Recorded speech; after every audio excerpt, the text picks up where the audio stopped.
Welcome everyone to the first football edition of Enigma's Analysis. I'm your host, Mr. Enigma, and this week I'm going to give the casual football fan or diehards who maybe have more of a life than I do and couldn't follow all the petty news over the offseason. We're going to give all the storylines so that you know how to properly watch each game for week one of the NFL regular season. Let's get right to it. We're going to go rapid fire. Starting with Thursday night's game, the Packers versus the Bears. This is going to be a great game, perfect first game for the season. It could go either way. I mean, it really could go either way. The Packers had a very busy offseason. They really shored up the defense. They actually spent money in free agency. We'll see if that pays off. But even bigger than that, Aaron Rodgers has a new first-year head coach in Matt LaFleur is his name. We're going to see how that pans out. There's been a lot of arguing, supposedly, at least according to the media, between them. Aaron Rodgers has freedom to call the audibles he wants, or so it would seem. Meanwhile, on the other side of the ball, the Bears, is it going to come down to Matt Nagy's ability to dress up the offense with smoke and mirrors so to disguise the fact that Mitch Trubisky just isn't really that good, or at least hasn't been so far? Or is the defense going to have to carry the load again? Can they carry the load again if they have to? But I gotta pick the Bears, but if you're a betting type, I might go with the Packers to beat the spread just because it is a 50-50 shot. Next, we have the Rams versus the Panthers. I'm choosing the Rams just outright here. I think the Rams were better than the Panthers even when everybody was healthy last year. But the big season for the Panthers this whole year is going to be Cam Newton's health. Can he stay healthy? It was borderline criminal the way they sent him out on the field last year, which forced the defense to pretty much play the entire game. And they didn't do a bad job, but it's kind of hard to win a game, not just with a lousy quarterback, but with an injured quarterback. That's really hard. Furthermore, can the Panthers offense become more than just Newton and Christian McCaffrey? Can they actually get some receivers going? On the other side, can Todd Gurley stay healthy? The Rams seem to do okay without him, but man, they paid a lot of money for him. It sure would be nice if they actually have him. The latest news was that Goff just got an insane amount of money to keep playing for them. We'll see if that was worth it. And did the Rams just lose too much in the offseason? They made some replacements with guys like Eric Weddle and Clay Matthews. Their O-line's missing a couple of guys. Those guys were great at one point. Are they long in the tooth now? Are they over the hill? We'll find out. Redskins, Eagles. I think this is an easy pick for the Eagles, although their spread is huge, so maybe take Washington to cover that spread, or beat the spread rather. The big question is, well, aside from Carson Wentz's health, and that's going to be an issue throughout the entire season, is just how bad is this Redskins offensive line, especially with Trent Williams continuing to hold out. Supposedly it's not going to go long, but he will miss week one against a really, really good Eagles defensive line. And like Case Keenum, load them in between. How good can any quarterback do behind that O-line? How long before you bring in Dwayne Haskins? Bills, Jets. Oh, boy. Jets, I'd say. They're at home. Maybe the Bills beat the spread. I think this is going to be another close one. Obvious questions. How does Le'Veon Bell do behind a kind of so-so offensive line? You got used to seeing him behind a really good one in Pittsburgh. And does he have any rust? It's been over, a year and a half since we've seen him do anything on a football field. Will Bell probably be an improvement for them? I'm sure. But in the meantime, we might see Ty Montgomery taking more of the load just while Bell gets up to speed. Does either of these teams have enough to suggest that they could be any kind of threat to the Patriots? That's not a new storyline for this year. That's kind of been the case for a while now. But it's a question that's always going to be asked until they prove otherwise. And for the Bills, is Josh Allen good enough? He definitely showed some sparks, but too often he was just a guy who could run and not much else. Falcons, Vikings. This should be a good one. These are two teams whose big problems were the offensive line, and they both made some big moves to shore that up. who did a better job of it. I think the Falcons spent more draft picks on this than the Vikings did, but we'll see. Falcons defense is basically regrouping after tons of big injuries last year. Does that have any effect on them? And can Kirk Cousins live up to his contract against a decent team? If you look at his stats from last year, Kirk Cousins was not bad by any stretch, but he had an abysmal record against teams who were actually good. Cousins has a reputation for kind of choking under the limelight when the lights are on bright and all that. He tends to win in games that don't really matter. This one could go either way. I don't know exactly how good either of these teams are going to be. I think they'll probably end up middle of the road, to be honest. Because they're at home, I would just barely give it to the Vikings. And by that measure, maybe give the Falcons the spread. Maybe they'll beat it. Oh, Ravens-Dolphins. Here's an easy one. Ravens all the way. Dolphins, regardless of what they say, are in full-on rebuild mode. They may be the worst team in the league right now. And that's the big question. Do they have anything going for them? Have they given away any player who is worth anything? And with that in mind, what's Fitzpatrick's leash as a quarterback? When do you bring Josh Rosen in? Are they even looking to bring Josh Rosen in at some point? You would have to think they'd go with the younger guy at some point. But again, just like in Arizona, he's kind of being set up to fail here. On the Ravens side of things, did their defense lose too much during this offseason? They made some replacements, but the consensus around the league seems to be that they're not going to be quite as vicious on that side of the ball this year. But regardless of that, can Lamar Jackson at quarterback become a proper passer? Like, is he going to evolve beyond this gimmick of just we're going to rush with a different guy every play? Did the Chargers expose their offense in the playoffs last year by bringing out the 7 DBs? Are we going to see other teams model that? The Ravens season is going to depend on the answer to that question. Chiefs-Jaguars. I think this is an easy choice for the Chiefs. How much does Nick Foles help the Jags? Obviously, he's going to be better than Blake Bortles. Heck, I think I could be better than Blake Bortles. But even if Foles plays really well, is that enough to fix the Jaguars? I mean, they definitely had more problems than just the quarterback last year. And while I think Foles is good, I don't think he's going to miraculously cause the rest of the team to play well. But hey, people have doubted Nick Foles before. But this is a game about the Chiefs' offense versus the Jags' defense. How good is each one? And lastly, did the Jags' lack of preseason prep hurt them? They really held a lot of their starters out. You really didn't see a lot of Leonard Fournette or Nick Foles. There's different strategies in preseason now. It's kind of tough to say which one's the best. Titans-Browns. Okay, this is a tough one to pick. I mean, the easy choice is the Browns. The offseason hype train is higher for them than for anyone else. Was it justified? And even if it was, do they start fast? It's asking a lot to come storming right out of the gate and just clobber teams.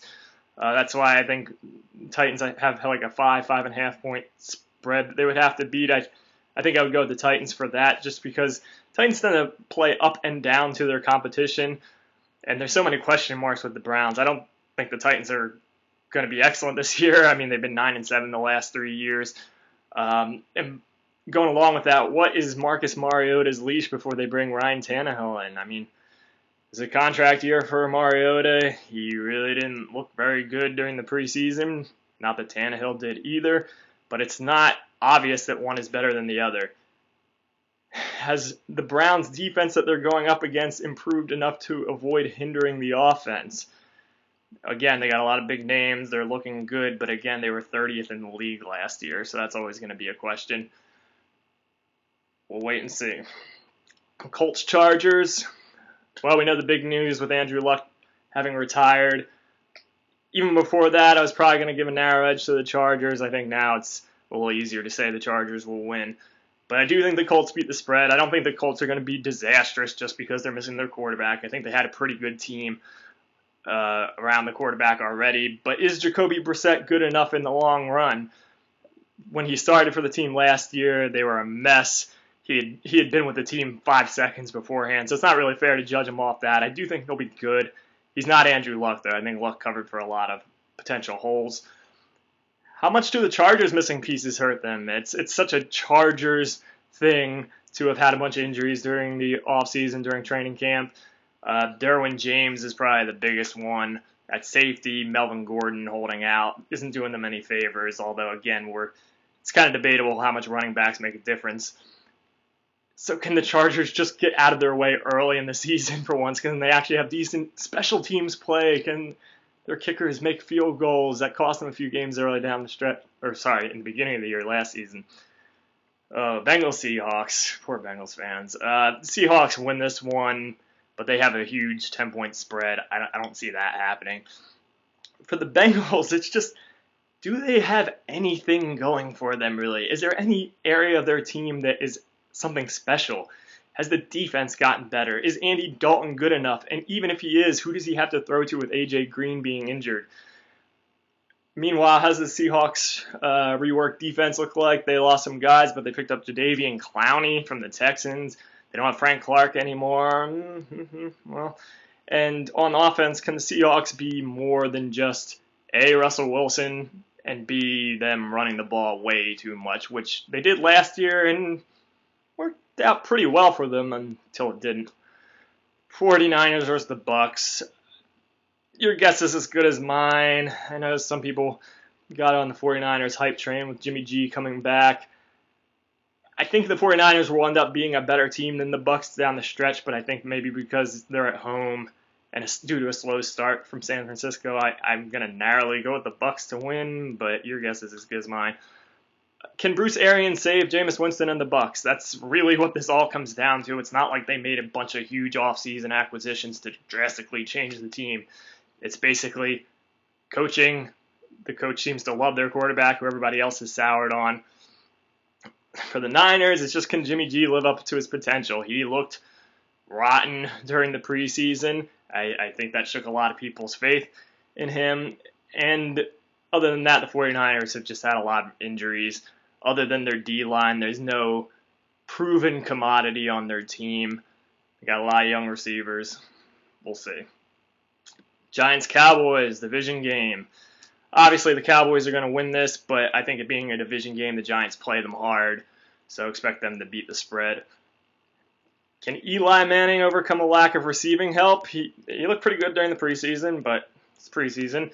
And once again, how long is his leash before Daniel Jones, who thus far has looked better than anyone expected him to, how long before they bring him in? Cowboys just had a noisy offseason. As of this recording, the day before, even the morning of, the news broke that Ezekiel finally got his contract. Dak still got to get his worked out. Speaking of which, Dak Prescott has asked for an ungodly amount of money. Can he play well enough to justify that money? I think we're past the point of, is Dak good? I think he is good, but he wants considerably more than any other quarterback has gotten up to this point. He does have a new offensive coordinator, so we're going to see how that works out for him. Lions, Cardinals, two teams that are clearly a mess. Cardinals is all about Kyler Murray. Not only is Kyler Murray good enough, but can he come out of the gate fast enough for them to have a chance early on? Outside of that, dude, the Cardinals have anything going for them. I mean, Johnson became the fantasy football darling of the world and then did nothing last year, but to be fair, that was the case for all of the Cardinals. They had nothing going for them. On the other side of the ball, can the Lions finally give Matt Stafford a running game? I don't think that would solve all their problems, but it would definitely be a huge step in the right direction towards making them viable. Lions win this. I think it's a pretty easy one. I think Murray, any success he has, it's going to take a little bit. Oh, here we go. Steelers, Patriots. Steelers win. Sorry. Freudian slip there, just thinking wishfully. Patriots win. Do you think the Steelers keep it close? I think they beat the spread. They are in Foxborough, though. How do the Patriots compensate for Gronk no longer being there and for a lack of receiver depth? They've had a lot of receiver injuries during the offseason. Meanwhile, can the Steelers' offense be smooth enough to make up for the lack of explosiveness that they lost from Bell and Brown? The whole operation's running more smoothly, but again, is their offense just kind of be efficient as opposed to explosive? What might help them, though, is their first-round draft pick, Devin Bush, in the defense. It looked better during the offseason. They made some quiet moves. I think the Steelers defense is going to be a lot better this year. And just like it was last season, I think when the Steelers and the Patriots face off, it's going to be a much lower scoring game than people expect it to be. This should be a good one. Sunday night, it's going to be great. Texans versus Saints. Oh, boy. I mean, Saints win this one. I'm going to say the Texans beat the spread. But this is a confusing one because I don't think we were entirely sure of what the Texans had to begin with, but within the last few days, they just made a bunch of drastic changes, gave away a bunch of future draft picks for a new left tackle, among other things. Is it too early for those newly acquired guys to make a difference? Laramie Tunzel just got there, but he's a veteran left tackle, so maybe he doesn't need a lot of time. And is their offensive line good enough? That's always going to be the question with the Texans until it's answered clearly. Meanwhile, the Saints, you ask the opposite question. Do they have any holes? On paper, the Saints look really complete. It really just comes down to can they get out of the gate fast, because they did start kind of slow last year. The Browns almost beat them. The Texans, meanwhile, you got to worry about their secondary, their running game. Obviously, Lamar Miller is out for the year. I don't think you can really expect Duke Johnson to carry the whole load, but maybe that's what they're planning at this point. No way of knowing how this one goes. I always like seeing Deshaun Watson, though. And lastly, Broncos versus the Raiders. I'm going to take the Broncos on this one outright, although it's entirely conceivable this could go either way. I don't really expect either of these teams to be excellent this year. For the Raiders, easy one, Antonio Brown. Just how good is he? Is he worth all the noise, all the headaches in the media? I think he's done complaining about his helmet, I hope. Does Derek Carr return to form thanks to him? I mean, once you get past Brown, does he have enough help? I know there's some younger names they're excited about. Obviously, Gruden's masterwork is coming to fruition, I should think, after trading away a lot of players. And then on the Broncos side of things, it's like, how good is Joe Flacco? I mean, is he significantly better than Case Keenum? Because that's really the only chance they have of being significantly better than they were last year, which was just an okay team with a really good defense. And that's it. That's it for week 1 of the NFL. Now you know what to look for in any game, and you can talk intelligently in front of your jock football-obsessed friends. If you like this video, then please click the like button, subscribe to my channel, and I'll see you next week to talk about how far off or on I was with these picks.